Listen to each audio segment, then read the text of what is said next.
দোকান নিয়ে একটা ঝামেলা হয়েছে। ঝামেলা হওয়ার পরে আমার জালের নাম কামরুন নাহার, বড় জাল। ও নিয়ে আমাদের নামে একটা মিথ্যা অভিযোগ বলছে আর আমার বাসুরে আসছিল আমাদের শ্বশুরের সম্পদ। আমরা 3 ভাই, বাসুর দেবর আমি সহ 3 জনে আসছিলাম। আর আমার বাসুরে নিজে পছন্দ করি ওই আজিদুল্লাহ মার্কেটের দিকে নিচে, আমরা উত্তর দিকে খাই দোকানের।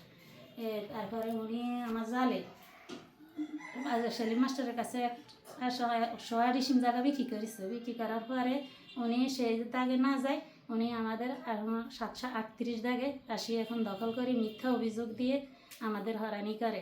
এখন বলে ওনারা নাকি এই জায়গা পাইবে। আমার স্বামী মারা যাওয়ার পরে 2 মাস পরে উনি এখন এই জায়গারে খারিজ করেছে। আমার এটার বিচার চাই। আচ্ছা, আপনার বাসুরেরা মূলত কোন দাগে মালিক? আমার বাসুররা মূলত দাগ হয়েছে 739 দাগে মালিক। ওনারা এই দাগে না যায়। এখন ওনারা প্রায় 15 বছর ধরে আমাদের হয়রানি করে। আমরা কোনো প্রকারে দোকান ভাড়া দিতে যাইতে পারি না। ওনারা শুধু বাধা দেয় সেলিম মাস্টারে। এই আমার বক্তব্য। আমি অভিযোগ বলেছে আমার জালে যতটুকু সম্পদ পাওয়া ও নিয়ে ওই সবগুলো বিক্রি করে ফেলেছে। এখন আমাদের নামে মিথ্যা অভিযোগ দিয়ে আমরা বলছি কাগজপত্র নিয়ে আসলে যদিন পায় তাইলে আমরা সব দিয়ে দিই। উনি এগুলো মানতেছে না, মাস্টার দিয়ে আমাদের হয়রানি করা। আমি করি এখন আমাদেরকে সেলিম মাস্টারে দিয়ে আজকে অনেক বছর যাবতে হয়রানি করতেছে।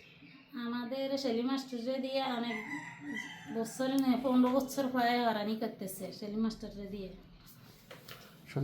আমার এই জায়গাতে জাল দলিল খতিয়ান করছে। এখন আমাদেরকে হয়রানি করতেছে।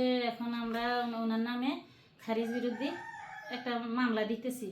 আর উনি গণবাড়ির ভিতরে অনেক মানুষের এরকম করে সম্পদ বিক্রি করে, কারো সম্পদ নিয়ে যায়, কারো সম্পদে এই ঘরের ভাই কলিমুল্লাহ দলিল লেখকদার ওই জায়গায় উনি বেজাল করে।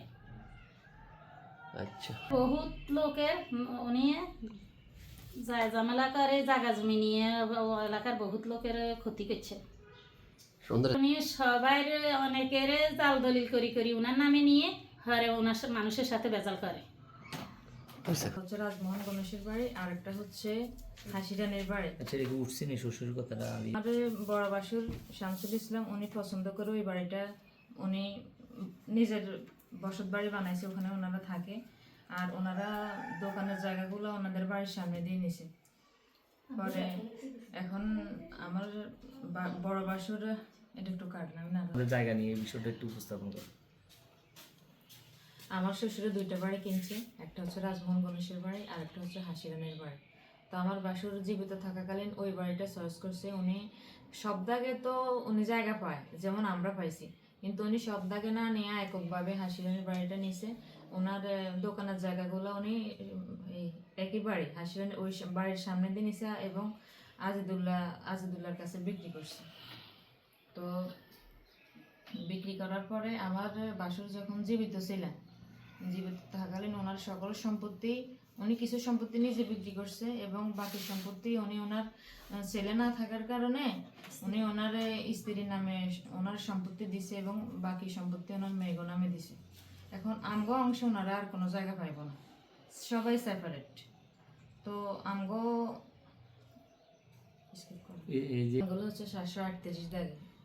এখন আমার বাসুর যে আমার বড় জালের নামে দলিল করছে, খারিজ করছে, ওনার দলিল খারিজে ওনার 38 দাগ নাই, কিন্তু উনি 38 দাগে সেলিম মাস্টারের কাছে বিক্রি করছে। এখন সেলিম মাস্টারে